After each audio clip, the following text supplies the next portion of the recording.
बिस्मिल्लाहिर्रहमानिर्रहीम, अस्सलाम वालेकुम। अक्सर माएँ ये कहती सुनाई देती हैं कि बच्चे तो हमारी सुनते ही नहीं हैं। तो उनसे मैं ये गुजारिश करूँगा कि आप सुनाना सीखें। आपने सुनाना सीखा हुआ है, सुनाना नहीं सीखा हुआ। सुनाना सीखने का सबसे बड़ा तरीका ये है कि आप बच्चों को अच्छी तरह सुनें। आप मसरूफ़ होते हैं, आप इधर उधर उलझे हुए होते हैं, बच्चे आपको आकर 3-3 4-4 दफ़ा आपसे बात करते हैं और आप जब 3-3 4-4 दफ़ा सुनने के बाद उन्हें जवाब देते तो वो ये समझ लेते कि जवाब देने के लिए 3-4 दफ़ा सुनना ज़रूरी है। इसके ऊपर आपको एक तो काम करने की ज़रूरत है।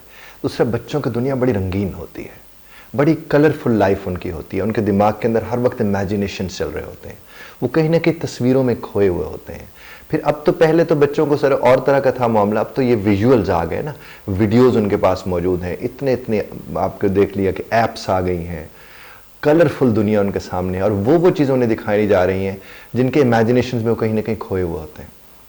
वो आपके साथ कनेक्टेड ही नहीं होते, फिर वो आपको सुनते नहीं, और जब वो आपको सुनते नहीं तो फिर आप चीखते हैं और चिल्लाते हैं उनके ऊपर कि तुम सुनते नहीं हो, तुम्हारा पता नहीं ध्यान किधर होता है। उसका ध्यान किधर होता है आपको अगर पता हो तो आप चीखें चिल्लाएं थोड़ी। हम अपने बच्चों के साथ बात ही नहीं करते, हम उनके साथ सिर्फ चीखने के हिसाब से बात करते हैं। हम उनके साथ बैठ के कभी बड़ों की तरह गुफ्तगू नहीं करते।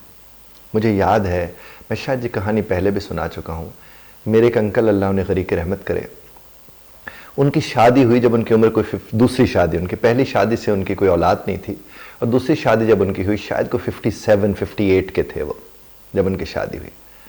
वो एक टांग से माजूर भी थे। खैर, जब उनकी दूसरी शादी हुई तो रब्बे कायनात ने उन्हें 2 बच्चों से नवाजा, एक बेटा और एक बेटी।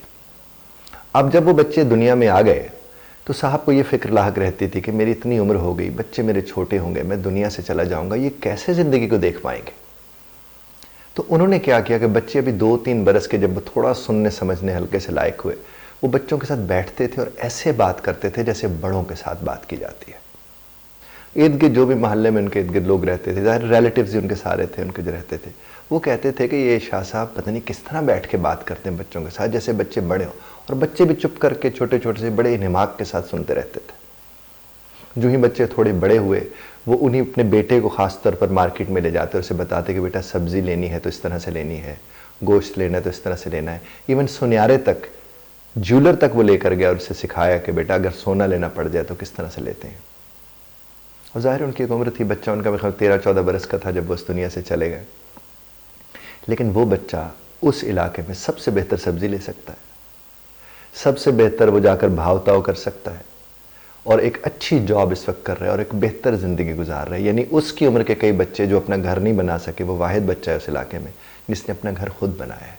उसकी वजह क्या थी कि उसके वालिद ने, उसकी वालदा ने बच्चों के साथ बैठ के बचपन में ही उनसे वो गुफ्तगू की जो बड़ों के साथ की जाती है। इसका मतलब ये नहीं कि उनसे बचपन छीन लिया था, उनका बचपन नहीं छीना था उनके साथ खेलते भी थे, खासतौर से लूडो खेलना शुरू कर देनी, वो गोटियाँ भी उसी तरह मारते जैसे बच्चे एक दूसरे के साथ कर रहे होते हैं। तो सारे मामला देखे और मैं आपको बताऊं कि लूडो इज़ अ बेस्ट, मैं कहता हूँ बहुत खूबसूरत गेम है। वो सबको जोड़ देती है। बड़े भी उस वक्त बच्चे बने हुए होते हैं जब वो लूडो खेल रहे होते हैं। तो आप अपने बच्चों को अगर इस तरह की एक्टिविटीज़ में लेकर आते हैं, जैसे लूडो खेल ली, कैरम खेल लिया, उसमें वो हट जाते हैं कुछ देर को उससे, वो जो मोबाइल है या टीवी है या वो चीज़ें, और उसमें बात करते करते एक्टिविटीज़, ख़ास तौर पर बेटियों को आप ये कहें कि बेटा किचन से चलो मिलकर चीज़ें, उन्हें ये ना को उठा के ले आओ, चलो मिलकर उठा के लाते हैं। तो बच्चे नकल करने में बड़े खुश होते हैं। आप उनके साथ साथ चीज़ों को करते जाएंगे, एक वक्त आएगा वो आपको सुनना शुरू कर देंगे, एक वक्त आएगा आपको चीखना नहीं पड़ेगा, एक वक्त आएगा बच्चों को भी पता चलेगा कि माँ या बाप भी पहली बात हमारी सुन लेते हैं, समझ लेते हैं। आप उनकी बात को सुने, उनके साथ बैठें और अभी से उनके साथ बड़ों की तरह बात करें ताकि वो बड़ों की बात को समझना और सलीके को समझ सकें। तो सुनकर सुनाया जा सकता है। जब तक आप सुनना नहीं सीखेंगे तब तक आप सुनाना नहीं सिखा सकते। खुदा आपको और हमें समझने और समझाने की तौफीक अता फरमाए। इख्तिलाफ राय का हक़ आप महफूज रखते हैं, बदरत तर्ज़ इख्तिलाफ राय का ख्याल रखिएगा।